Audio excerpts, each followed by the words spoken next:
नमस्कार दोस्तों, पेंशन धारकों के लिए बड़ी खबर निकल कर आई है। ईपीएस 95 हायर पेंशन को लेकर अब सभी के लिए बड़ी खबर निकल कर सामने आ चुकी है।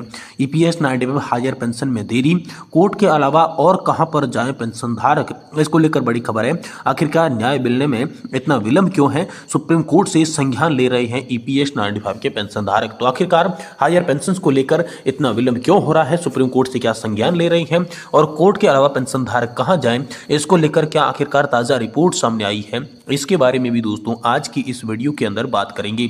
साथ ही साथ दोस्तों बात करेंगे ईपीएस 95 हायर पेंशन को लेकर एक और बड़ा अपडेट आया है, जिसमें 2014 से पहले रिटायर कर्मचारियों का बुरा हाल हो रहा है और कर्मचारी भविष्य निधि संगठन इसका जिम्मेदार बताया जा रहा है। तो आखिरकार कर्मचारी भविष्य निधि संगठन ईपीएस 95 हायर पेंशन को लेकर कर्मचारियों के बुरे हाल का किस प्रकार जिम्मेदार बन रहा है, इसको लेकर भी आज की इस वीडियो के अंदर बात करेंगे। वहीं दोस्तों यहाँ पर पेंशन फंड रेगुलेटरी और विकास प्राधिकरण से अब सभी पेंशन धारकों के लिए ताज़ा और इम्पोर्टेंट खबर निकल कर आई है। तो दोस्तों पीएफआरडीए से आप सभी के लिए क्या खबर निकल कर आई, इसके बारे में भी आज की इस वीडियो के अंदर बात करेंगे। साथ ही साथ बिहार में कर्मचारियों और पेंशनर्स का डीए बढ़ा, अब 53% महंगाई भत्ता आप सभी को मिलेगा। नीतीश कैबिनेट का आप सभी के लिए बड़ा फैसला नजर आ रहा है, तो इसके बारे में बात करेंगे। वहीं दोस्तों यहाँ पर छत्तीसगढ़ी कर्मचारी अधिकारी फेडरेशन की ओर से बड़ा पत्र आप सभी के लिए आया है। फेडरेशन ने लिखा मुख्य सचिव को पत्र, 3% महंगाई भत्ता बढ़ाने व एरियर्स की मांग को लेकर छत्तीसगढ़ वाले पेंशनधारकों के लिए बड़ी खबर निकल कर आ रही है। तो आखिरकार कितना महंगाई भत्ता बढ़ा है और कैसे दोस्तों इसको लेकर बड़ी खबर आई है, इसकी भी चर्चा आज की इस वीडियो के अंदर करेंगे। वहीं दोस्तों पेंशन प्राप्त करने वाले सभी पेंशनधारकों के लिए एक बहुत ही बड़ी गाइडलाइन जारी कर दी जा चुकी है, तो इसके बारे में भी आज की इस वीडियो के अंदर बात करेंगे। इसलिए आप सभी से निवेदन करते हैं कि दोस्तों आज की इस वीडियो को आप लास्ट तक देखिएगा और साथ ही हमारे चैनल पर नए हैं तो चैनल को भी सब्सक्राइब जरूर कर लीजिएगा। तो चलिए बिना किसी देरी के वीडियो के अंदर सभी खबरों को विस्तार से सही, सटीक और तथ्यों पर आधारित जान लेते हैं।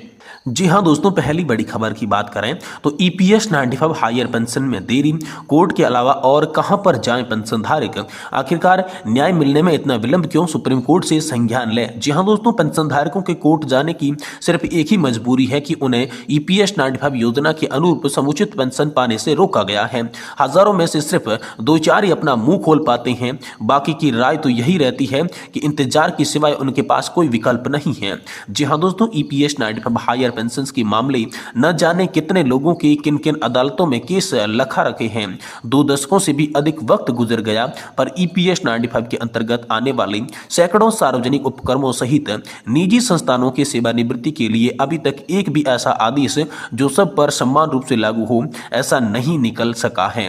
वही दोस्तों ईपीएस 95 राष्ट्रीय संघर्ष समिति के तमाम तरह का यहाँ पर कहना है, माना है कि अलग अलग याचिकाओं पर गुण दोष के आधार पर फैसले सुनाए जाते हैं, पर मुद्दा तो यहाँ पर एक ही नियम और कानून प्रावधान का है जो कि ईपीएस 95 के अंतर्गत आते हैं, वो तो एक ही है, अलग अलग तो नहीं है। सभी पेंशनरों के कोर्ट की शरण में जाने की सिर्फ एक ही मजबूरी है कि उन्हें ईपीएस 95 पेंशन योजना के अनुरूप जो है समुचित पेंशन पाने से रोका जा रहा है। उच्च पेंशन को लेकर पता नहीं कौन कौन क्या कर रहा है, लेकिन एक बात ही दिखाई देती है कि आज की दिनांक तक भी अनेक प्रकरण देश के विभिन्न उच्च न्यायालयों सहित देश की सबसे बड़ी अदालत में अनेकों पेंशन के प्रकरण लंबित पड़े हैं और उन पर अंतिम फैसला कब होगा यह भी सुनिश्चित कहा नहीं जा सकता और इसमें भी बहुत कुछ कठिन नजर आ रहा है। वहीं दोस्तों देश तो वही चला रही है जिनका हमने चुना है, न्यायालय को हमने नहीं चुना तो कैसे बताएंगे? न्यायालय के प्रति हमारी निराशा सिर्फ इतनी है कि वो आम और खास के बीच अंतर कैसे कर लेती हैं। कोई खास न्यायालय में जाता है तो उसकी तुरंत सुन ली जाती है और कोई आम पक्षोधर होकर उसकी तारीख मिलती रहती है। ऐसा कैसे? सभी जानते हैं कि पेंशनर्स का मामला कई वर्षों से कोर्ट के चक्कर में फंसा है। न जाने इस बीच कितने पेंशनधारक गुजर चुके हैं। क्या न्यायालय खुद ही इसे गंभीर बात नहीं मान सकती? अभी एक प्रकरण में दोस्तों रिपोर्टेंडिंग ऑफ हेटिंग का आवेदन पेंशनधारकों की ओर से लगाया गया था, जिससे कोर्ट ने यह कहते हुए खारिज कर दिया कि शीघ्र सुनवाई का कोई कारण नहीं बनता। भले ही कोई न्यायालय ना हो, बताए न बताए, हम भी चुप तो नहीं रह सकते। कोर्ट तक अपनी बात रख ही नहीं पाते। किसकी गलती कहाँ हो रही है इसका पता नहीं है। क्या वकील, क्या पक्षकार या फिर क्या कोर्ट, कहां किसने चूक हो रही है? हमारे मामले को तुरंत न सुने जाने की हम फेसबुक पर ऐसी चर्चाएं करते रहते हैं, पर हजारों सिर्फ 2-4 ही मुंह खोल पाते हैं। बाकी की राय तो यही रहती है कि इंतजार के सिवाय उनके पास कोई भी विकल्प नहीं है। ठीक है, चलिए यही करते हैं। हम भी जब तक जिंदा है, जो स्वर्ग को सिधार गए, जो लगभग स्वर्ग के दरवाजे पर खड़ी हैं, उनके प्रति किसी की कोई संवेदनशीलता नहीं है। न सरकार की है, न ईपीएफओ की है, न सेंट्रल बोर्ड ऑफ ट्रस्टीज की है, और तो और हमारे खुद के अग्रणी लोगों की है, जिन्होंने हमें न्याय के लिए कोर्ट का रास्ता दिखाया। क्या किस्मत पाई है ईपीएस 95 पेंशन धारकों ने, हे राम कहते हुए तमाम तरह के पेंशन धारक अपना दुखड़ा जो है वो सुनाते हुए नजर आ रही हैं। वहीं दोस्तों, आप सभी के लिए ईपीएस 95 हायर पेंशन को लेकर बड़ी खबर है। 2014 से पहले रिटायर्ड कर्मचारियों का बुरा हाल का जिम्मेदार बताया जा रहा है कर्मचारी भविष्य निधि संगठन।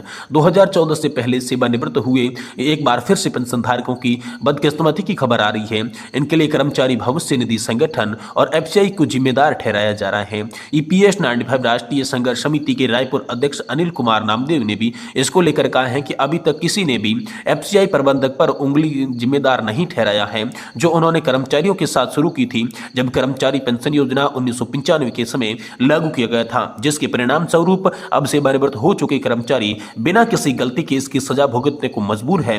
कर्मचारी भविष्य निधि संगठन ने 2022 के सुप्रीम कोर्ट के आदेशों के आधार पर 2014 से पहले सेवानिवृत्त हुए कर्मचारियों को उच्च पेंशन के हक देने के अयोग्य पर एफसीआई की दलीलों को यहां पर जो है विस्तार पूर्वक कारणों के साथ अनिल कुमार नामदेव ने स्पष्ट कर दिया है। वहीं दोस्तों, आप सभी के लिए बिहार के जो कर्मचारी और जो पेंशन धारक हैं, उनके लिए बड़ी खुशखबरी निकलकर सामने आ रही है। बिहार के कर्मचारी और पेंशनर्स का 3% यहां पर बढ़ चुका है महंगाई भत्ता, यानी कि कुल मिलाकर बात करें तो 53% महंगाई भत्ता बढ़ चुका है। यहां पर जो है नीतीश कैबिनेट ने ये बड़ा फैसला सभी बिहार के पेंशनर्स और कर्मचारियों के लिए लिया है, तो उनके लिए बड़ी खुशखबरी निकलकर सामने आ रही है। वहीं दोस्तों, आप सभी पेंशन धारकों के लिए इंपोर्टेंट गाइडलाइन जो है वो जारी कर दी जा चुकी है। जब से सरकार ने यूनिफाइड पेंशन स्कीम लागू की है, तभी से दोस्तों पेंशन धारकों के साथ फ्रॉड होने शुरू हो चुके हैं।